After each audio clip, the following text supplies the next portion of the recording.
കൊച്ചിയിൽ വൻ കുഴൽപ്പണവേട്ട കണക്കിൽപ്പെടാത്ത 2 കോടിയോളം രൂപ പിടികൂടി.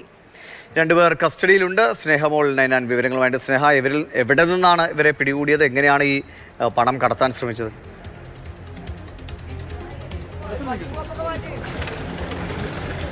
ദിവേഷ്, അല്പസമയം മുമ്പാണ് കൊച്ചിയിലെ വെല്ലിംഗ്ടൺ ഐലൻഡിന് സമീപമുള്ള മാരിടൈം യൂണിവേഴ്സിറ്റിക്ക് സമീപത്തുള്ള ഒരു വാക്ക്വേയിൽ നിന്നും ഇവരെ പിടികൂടുന്നത്. തമിഴ്നാട് സ്വദേശിയായ രാജഗോപാൽ, അതുപോലെ തന്നെ ഈ ബീഹാർ സ്വദേശിയായ സമി അഹമ്മദ് തുടങ്ങിയവരെയാണ് ഹാർബർ പോലീസ് പിടികൂടിയിരിക്കുന്നത്. ഇവർ ഈ വാക്ക്വേയിൽ ഈ ഓട്ടോയിൽ നിർത്തിയിട്ടിരിക്കുകയായിരുന്നു. അതിനുള്ളിൽ ഇവർ ഒരു ഏകദേശം 3 ബാഗുകളിലായാണ് ഈ നോട്ടുകൾ കണ്ടെത്തിയിരിക്കുന്നത്. കണക്കിൽപ്പെടാത്ത ഏകദേശം 2.5 കോടിയോളം രൂപ അതിലുണ്ട് എന്നാണ് പോലീസ് നിലവിൽ നൽകുന്ന വിവരം. ഈ പോലീസ് ആ സമീപത്തെത്തിയപ്പോൾ പോലീസിനെ കണ്ട് ഇവർ പരുങ്ങി. തുടർന്ന് ഇവരെ ചോദ്യം ചെയ്തപ്പോഴാണ് ഇവർ ഈ പരുങ്ങുന്നത് കണ്ടത്. തുടർന്ന് പോലീസ് പരിശോധിച്ചപ്പോഴാണ് ഈ ബാഗിൽ ഈ പണം കണ്ടെത്തിയത്. ആദ്യഘട്ടത്തിൽ ഇവർ പോലീസിനോട് പറഞ്ഞത് സ്ഥലം വിറ്റ പൈസയാണ്, മറ്റൊരാൾക്ക് കൊടുക്കാൻ വേണ്ടി കൊണ്ടുവന്നതാണ് എന്നൊക്കെ തന്നെയായിരുന്നു.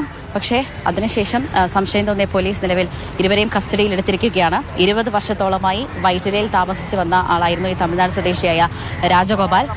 അതിനുശേഷം ഈ ബീഹാർ സ്വദേശിയായ സമി അഹമ്മദ് ഇവിടെ ഒരു തുണിക്കടയിൽ ജോലി ചെയ്ത് വരികയായിരുന്നു. നിലവിൽ ഇൻകം ടാക്സ് ഉദ്യോഗസ്ഥരും പോലീസ് ഉദ്യോഗസ്ഥരുമെല്ലാം സ്ഥലത്തെത്തിയിട്ടുണ്ട്. ഈ മാരിടൈം യൂണിവേഴ്സിറ്റിക്കുള്ളിൽ നിലവിൽ ഈ നോട്ടുകളടങ്ങിയ ഓട്ടോയും അതോടൊപ്പം തന്നെ പോലീസ് ഉദ്യോഗസ്ഥരും ഈ നോട്ടുകൾ ഇടുന്ന മെഷീനും അടക്കമെല്ലാം ഈ മാരിടൈം യൂണിവേഴ്സിറ്റിക്ക് ഉള്ളിലാണുള്ളത്. ഈ നോട്ടുകൾ എണ്ണി തിട്ടപ്പെടുത്തേണ്ടതായിട്ടുണ്ട്. ഏകദേശം എത്ര രൂപയാണ്, എത്ര കോടിയോളം രൂപയാണ് എന്നുള്ളതിന് കൃത്യമായ കണക്ക് വിവരങ്ങൾ ലഭിക്കേണ്ടതുണ്ട്. അതിന് വേണ്ടിയിട്ടാണ് ഇപ്പോൾ നിലവിൽ പോലീസ് ഉദ്യോഗസ്ഥരും ഇൻകം ടാക്സ് ഉദ്യോഗസ്ഥരും ഈ കസ്റ്റഡിയിലെടുത്ത ഇരുവരുമെല്ലാം.